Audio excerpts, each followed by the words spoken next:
कार्तिक मास महत्व। सबसे पहले गुरु वंदना करें। कार्तिक मास का महत्व सब प्रकार के दुखों का नाश करने वाले तथा सारी सृष्टि का पालन करने वाले श्री गणेश जी, ज्ञान की देवी श्री सरस्वती जी, सब पुराणों के कर्ता श्री व्यास जी तथा गुरुदेव के चरण कमलों में नमस्कार करके भगवान की श्रद्धा और भक्ति रस में डूबे हुए कार्तिक मास की कथा कहती हूँ। सभी ध्यानपूर्वक सुने। मैं सिमरू माता शारदा, बैठे जिव्या आए, कार्तिक मास की कथा जो सुने सब हर्षाए।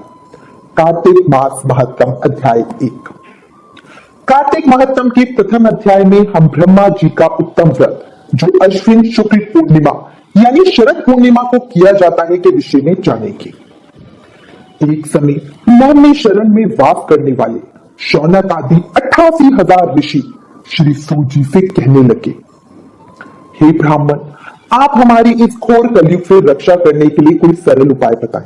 उनका यह प्रश्न सुनकर श्री सूत जी कहने लगे, हे ऋषियों, भगवान के चरणों में तुम्हारी अटल भक्ति देखकर मैं तुमसे कार्तिक महत्तम की कथा कहता हूँ, जिसके सुनने मात्र से मनुष्य के सब पाप नष्ट होकर वैकुंठ वास प्राप्त होता है। आप सभी सावधान होकर सुनिए।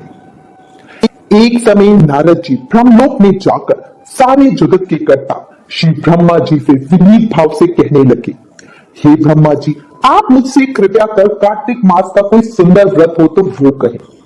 तब ब्रह्मा जी कहने लगे, हे पुत्र, विधिवत जो परम पवित्र और पाप नाशक नक्त व्रत है वह सौभाग्यवती स्त्रियों को अवश्य ही करना चाहिए। नारद जी ने प्रश्न किया, हे पितामह, उस व्रत की विधि क्या है और कब करना चाहिए? तब ब्रह्मा जी ने कहा, हे पुत्र, तुम्हारे स्नेहवश यह अति गुप्त कार्तिक मास का व्रत मैं तुमसे कहता हूं, तुम ध्यान से सुनो।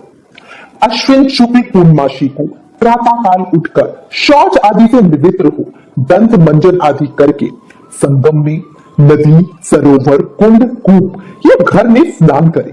व्रत के एक दिन पहले से शरणागत हुए तथा व्रत वाले दिन विधि पूर्वक स्नान पवित्र मन से विधाता का स्मरण करें तथा व्रत का संकल्प करें और ये कहें, हे जगत के कर्ता, आप मेरे पति की रक्षा कीजिए, मेरी संतान की वृद्धि करिए।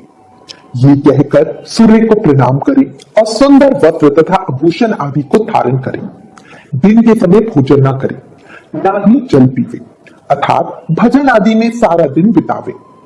इसके बाद ब्रह्मा जी कहने लगे, हे पुत्र, सायकाल को हमारा पूजन चांदी के पात्र में दूध डालकर करें। सोने, चांदी, तांबा या मिट्टी से हमारी मूर्ति बनावे, उसको लाल वस्त्र पहनावे और विधि पूर्वक उसका पूजन करें और प्रार्थना करके कहें, हे ब्रह्मा जी, मुझे भोग आदि के लिए गौ प्रदान करें, मेरी संतति को बढ़ाएं तथा मेरे पति को धन धान्य युक्त और चिरंजीवी कर दें, साथ ही बहुत से दास तथा दासीगण प्रदान करें। इसके पश्चात ब्राह्मण को भोजन कराएं और कुल के वृद्ध जनों को स्वादिष्ट पकवान से तृप्त करें और स्वयं भी तारों को देखकर भोजन करें। यह अश्विन शुक्ल पूर्णिमा को ब्रह्मा जी का नक्त व्रत होता है। यह व्रत सब प्रकार के पापों का नाश करने वाले, समस्त कामनाओं को पूर्ण करने वाले तथा ज्ञानी पुरुषों को मुक्ति देने वाला व्रत है। भगवान जब, तप तथा तीर्थ स्थान आदि से इतने प्रसन्न नहीं होते जितने इस व्रत से प्रसन्न होते हैं। जो ब्रह्मा जी के आगे इस दिन कपूर जलाता है उसके बड़े बड़े वृक्षों तथा गौदान का फल मिलता है तथा उसके कई कुल वैकुंठ को प्राप्त होते हैं। जो केसर तथा कस्तूरी सहित कपूर अर्पण करता है उसके कई वंश ब्रह्मलोक को प्राप्त होते हैं। जो स्त्री इस दिन वस्त्र का दान करती है वह कपड़े के सूत के तारों की संख्या के बराबर करोड़ों वर्ष तक वैकुंठ में वास करती है। जो गहने का दान करती है उसको ब्रह्मलोक की प्राप्ति होती है। जो स्त्री हृदय में ब्रह्मा जी के रूप को और मुख से ब्रह्मा जी का नाम लेती है वह सदैव पतिव्रता रहती है। इस प्रकार जो स्त्री अश्विन शुक्ल पूर्णिमा को स्नान, पूजन, ब्राह्मण भोजन, वृद्ध जनों का पूजन करती है और सायकाल को ब्रह्मा जी का पूजन करती है और ब्रह्मा जी से प्रार्थना करते हुए कहती है, हे ब्रह्मा जी, यह व्रत मैंने आपके निमित्त किया है, इसमें यदि कोई किसी प्रकार की कमी हो तो उसके लिए मुझे माफ करना।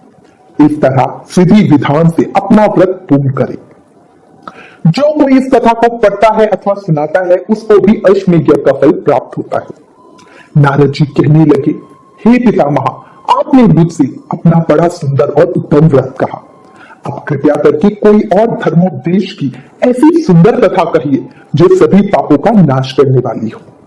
तो ब्रह्मा जी कहने लगे, हे पुत्र, भगवान के चरणों में तुम्हारी ऐसी प्रीति देखकर मैं तुमसे कार्तिक मास का महत्तम कहता हूं, जिसके सुनने मात्र से मनुष्य के सब पापों का नाश हो जाता है और वह वैकुंठ का अधिकारी हो जाता है।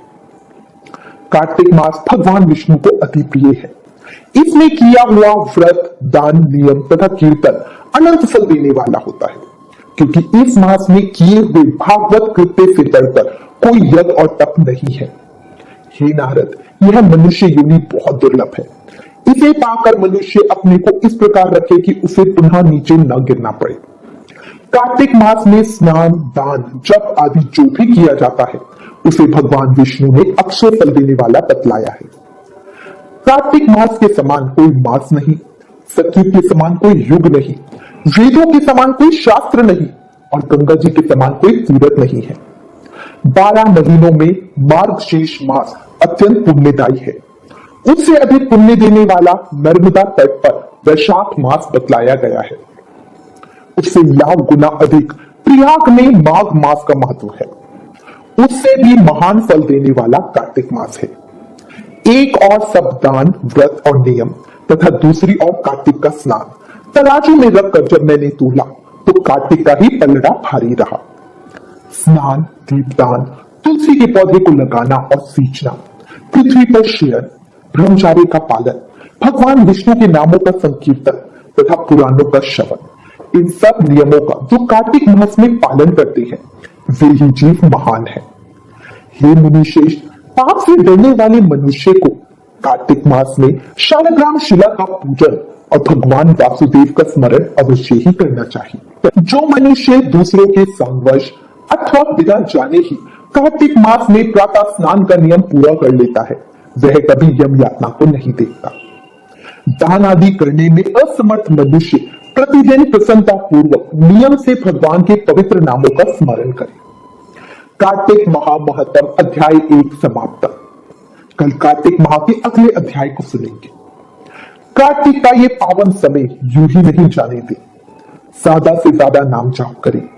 याद रखें, कलयुग केवल नाम आधारा, इसलिए हर समय, हर पल, हर सांस के साथ नाम जाप करते रहें। हरे कृष्ण कृष्ण कृष्ण हरे हरे, हरे राम राम राम हरे हरे।